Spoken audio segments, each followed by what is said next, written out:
بسم اللہ الرحمن الرحیم یرفع اللہ الذین آمنوا منکم والذین اوتوا العلم درجات صدق اللہ مولانا العظیم ان اللہ وملائکتہ یصلون علی النبی یا ایھا الذین آمنوا صلوا علیہ وسلموا تسلیما الصلاۃ والسلام علیک یا رسول اللہ. مل کے پڑھیے.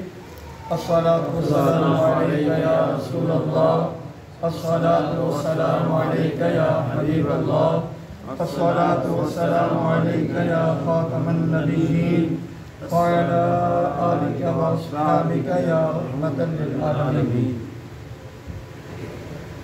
حمد و صلاۃ کے بعد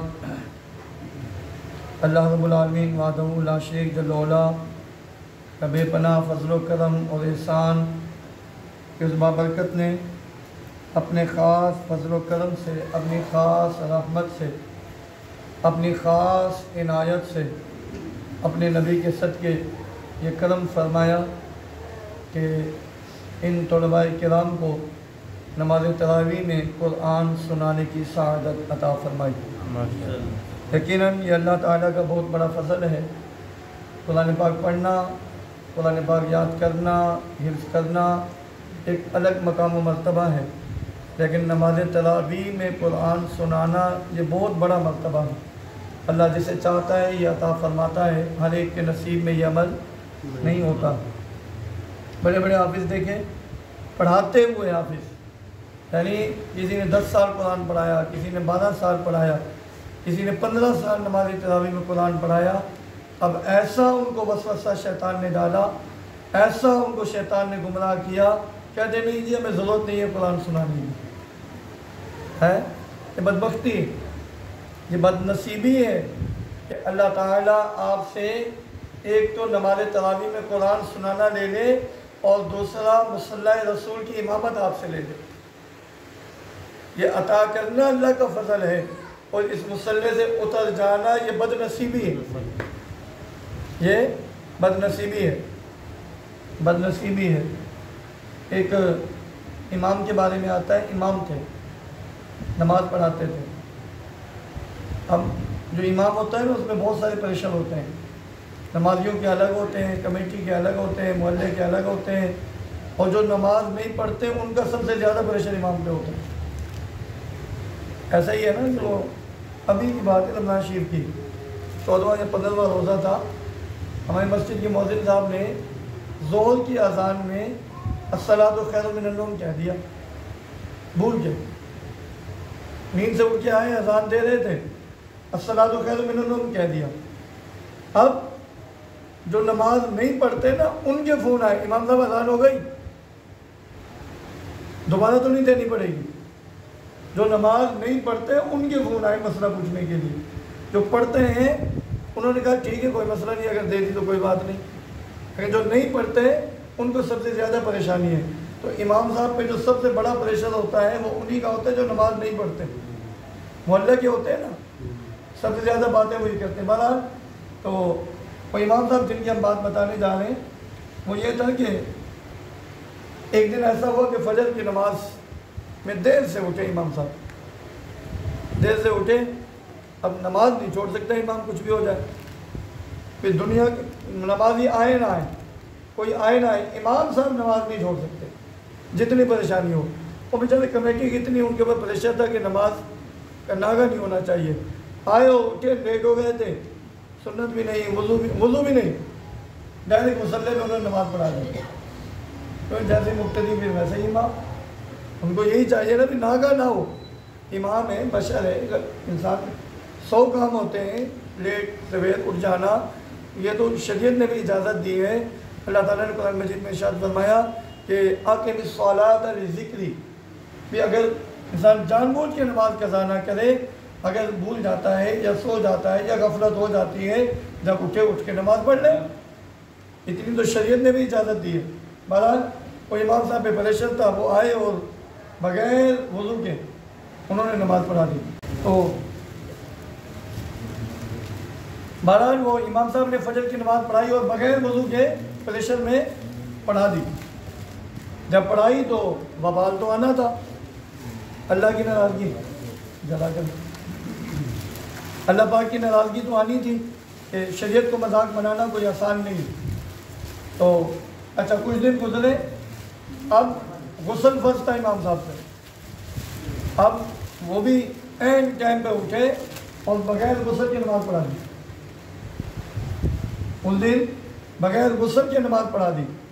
ہوا یہ کہ جب ایک دو دن گزرے, اب وبال اتنا بڑا آیا اس کے اوپر, تھا تو امام لیکن شیطان نے اتنا گمراہ کیا کہنے لگا دین اسلام حق نہیں ہے معاذ اللہ, یہ جھوٹا مذہب ہے معاذ اللہ اسلام.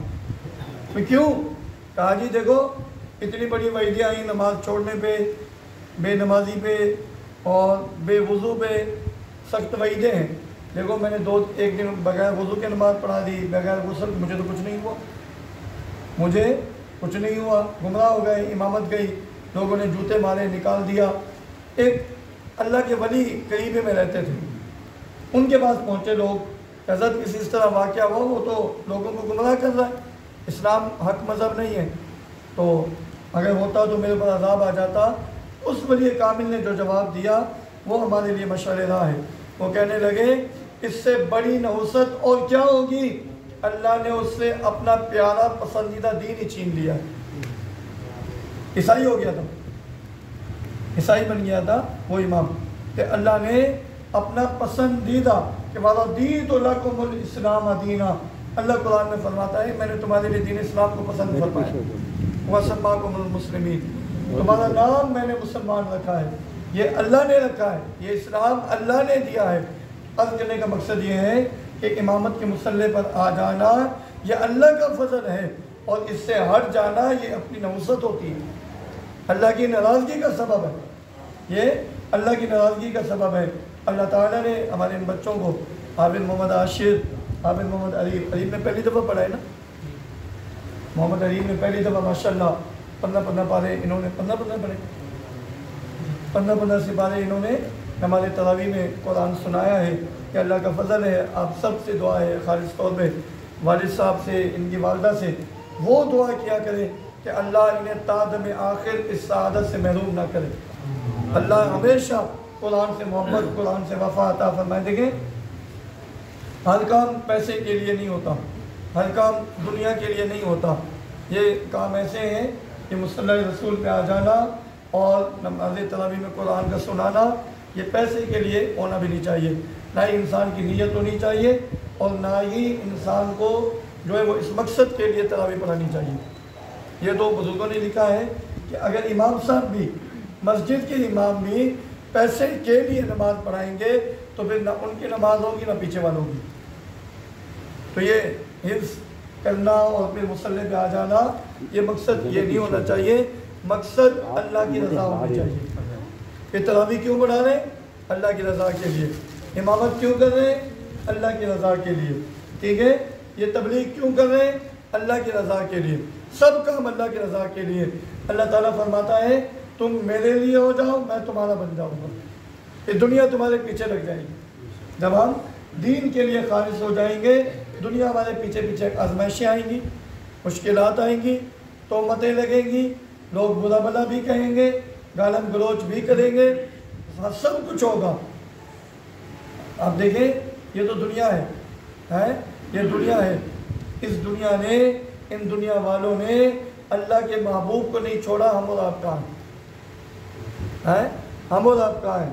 بلکہ یہاں تک آتا ہے کہ میرے حضور میرے آقا علیہ الصلوۃ والسلام جب جمعۃ المبارک میں واعظ ارشاد فرماتے, مدینہ پاک کی بات عرض کر رہا ہوں, جہاں کثیر تعداد میں مسلمان تھے, اس جو ہے وہ خطبے میں بھی منافقین موجود ہوتے تھے, جو ادھر خطبہ سنتے ادھر باہر جا کر حضور کی شان کے خلاف گستاخیاں کرتے ہیں. وہ بھی موجود تھے, سب موجود تھے, لیکن میرے حضور ثابت قدم رہے, دین پہ ثابت قدم رہے. نبی ہیں, اللہ نے ثابت قدم رکھا, کرم فرمایا, اور پھر وہ وقت آیا اللہ تعالیٰ نے تمام عالم کے اندر اسلام کو پہنچا دیا. تو یہ دین کے اندر آزمائشیں, مشکلات, یہ پریشانیاں یہ دین کا حصہ ہیں. مصلی رسول پھولوں کی جو ہے وہ زینت نہیں بلکہ کانٹوں کی سیج ہے. اس کے اوپر کھڑا ہونا یہ گویا کہ کانٹوں میں اپنے قدم رکھنا ہے, کانٹوں کے اوپر اپنے قدم رکھنا ہے. یہ بچے جتنے حافظ بیٹھے ہیں یہ سن رہے ہیں الحمدللہ. جہاں ابھی بچے پڑھ رہے ہیں پہلے سے پڑھتے ہوئے آئے الحمدللہ 13 بچے اب حافظ قرآن الحمدللہ ہو چکے ہیں. اس ادارے میں 13 بچے الحمدللہ حافظ بن چکے ہیں. کچھ یہ حافظ موجود ہیں, کچھ یہ بن رہے ہیں, کچھ انشاءاللہ تعالیٰ مستقبل میں بنیں گے اور وہ تمام کے تمام انشاءاللہ یہ سعادت حاصل کریں گے. یہ بھی اللہ رب العالمین کا فضل ہے, اللہ کا کرم ہے.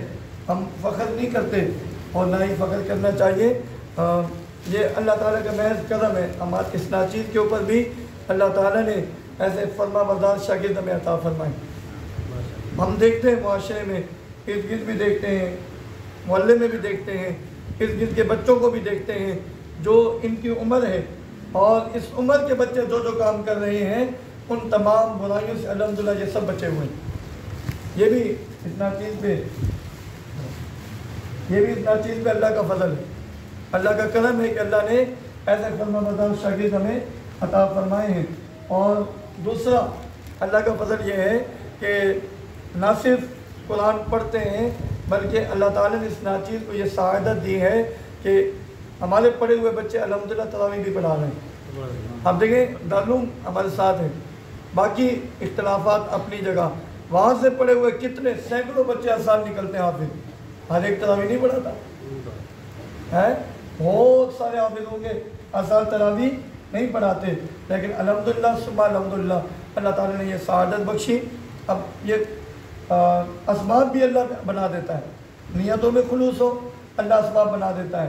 یہ حافظ عاشر ہیں, ان کی جگہ لانگی میں بات چل رہی تھی ہماری, وہاں ایک آستانہ ہے, بہت بڑا آستانہ ہے, کافی لوگ تقریباً 60-70 کے قریب لوگ وہاں نمازی ابھی بھی ہوتے ہیں. وہاں بات چل رہی تھی کہ نماز تراویح پڑھانے کے لیے لانگی ایک نمبر پہ ہم نے بات بھی کر لی تھی کہ حافظ صاحب حافظ عاشر اور ان کے ساتھ قریب جائیں گے, یا کوئی شکیب ان کے ساتھ بائک, یہ دونوں موٹر سائیکل نہیں چلاتے. ہم نے یہ کہا کہ حافظ شکیب جو ہے یہ ان کو لے جائیں گے, لے آئیں گے. ارادہ یہی تھا, بات بھی ہو گئی تھی, لیکن آخر وقت میں انہوں نے یہ ارادہ کیا کہ ہمیں ایک عالم اور حافظ چاہیے, عالم بھی ہو اور حافظ بھی ہو, یعنی تاکہ وہ جو تراویح پڑھائے اس کا خلاصہ بھی بیان کرے. پھر چونکہ یہ الحمدللہ ابھی تک حافظ ہے, پھر ان کی جگہ وہاں نہ بن سکی. تحدیث نعمت کے طور پہ عرض کر رہا ہوں, اسی دن تہجد میں اٹھ کے ہم نے اللہ سے دعا مانگی کہ اللہ کوئی سبب یہ بچے تراویح پڑھا لیں. بس فرحان بھائی کی تو ہمارے ذہن میں بھی نہیں تھا کہ یہ کریں گے. خود آئے ظہر کی نماز میں, بچوں کو جب چھوڑنے آئے مدرسے تو عاشر سے کہا کہ آپ میرے گھر میں تراویح پڑھائیں. یہ کس نے سبب بنایا ہے؟ اللہ نے, اللہ بنانے والا, اللہ مسبب الاسباب. تو یہ تمام کام اللہ کی طرف سے, یہ عنایتیں, یہ کرم, یہ فضل محض اللہ کا ہے. نہ اس میں ہمارا کوئی کمال ہے اور نہ ہی کسی اور کا کمال ہے, یہ اللہ کا فضل ہے. اللہ تعالیٰ نے ان کو یہ سعادت عطا کی ہے.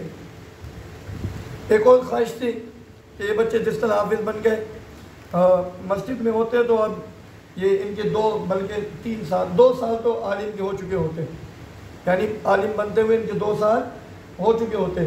لیکن اللہ تعالیٰ کو جو منظور وہ اسی میں ہمیں راضی رہنا چاہیے. گزشتہ سال ان کا عالم کا ہو چکا ہوتا, لیکن اسباب نہ تھے. بڑی کوشش کی کہ اسباب بنے, یہ بچے جو حافظ بن گئے اب درس نظامی کی طرف جائیں, لیکن نہیں بن سکے. بھرپور کوشش کی, تجوید کے لیے بھی کوشش کی, لیکن نہیں ہو سکی. لیکن اللہ تعالیٰ کسی کی نعمت کو محنت کو ضائع نہیں کرتا.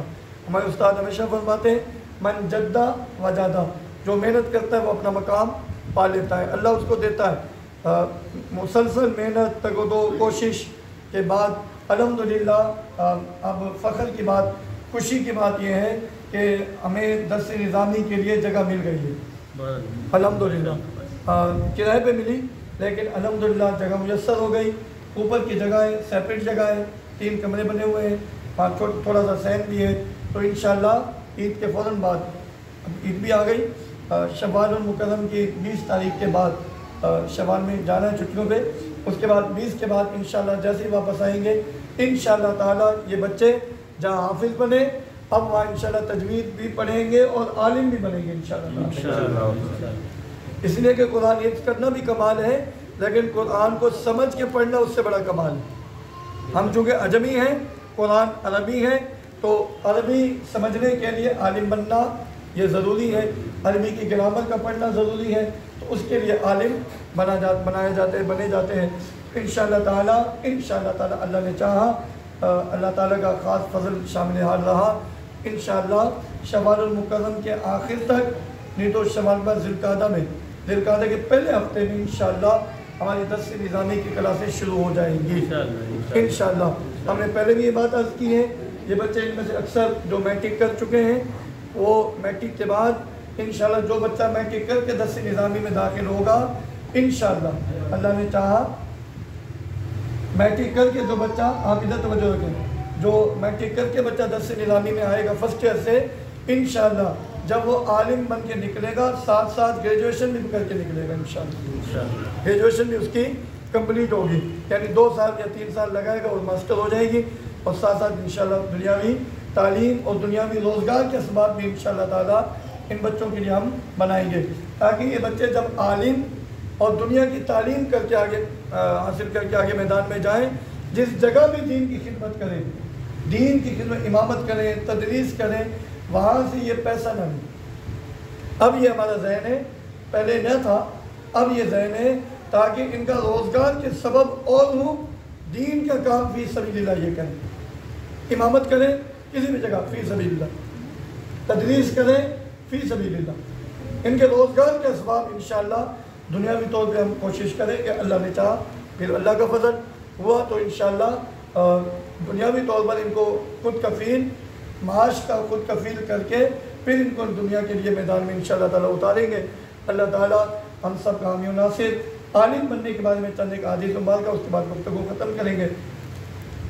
نبی اکرم صلی اللہ تعالیٰ علیہ وسلم کا فرمان جامع ترمذی میں موجود ہے، حضرت انس بن مالک رضی اللہ تعالیٰ عنہ راوی ہیں، میرے آقا علیہ الصلوۃ والسلام ارشاد فرماتے ہیں، جو شخص علم حاصل کرتا ہے، علم حاصل کرتے ہوئے اس کو موت آ گئی، علم حاصل کرتے ہوئے اس کو موت آ گئی، فرمایا قیامت کے دن انبیاء اور اس کے درمیان صرف 1 درجے کا فرق ہوگا، یعنی انبیاء اوپر اور اس کے نیچے وہ شخص جو علم حاصل کرتے ہوئے جس کو موت آ جائے، اللہ اس کو وہ مقام عطا فرمائے، وہ مقام عطا فرمائے گا۔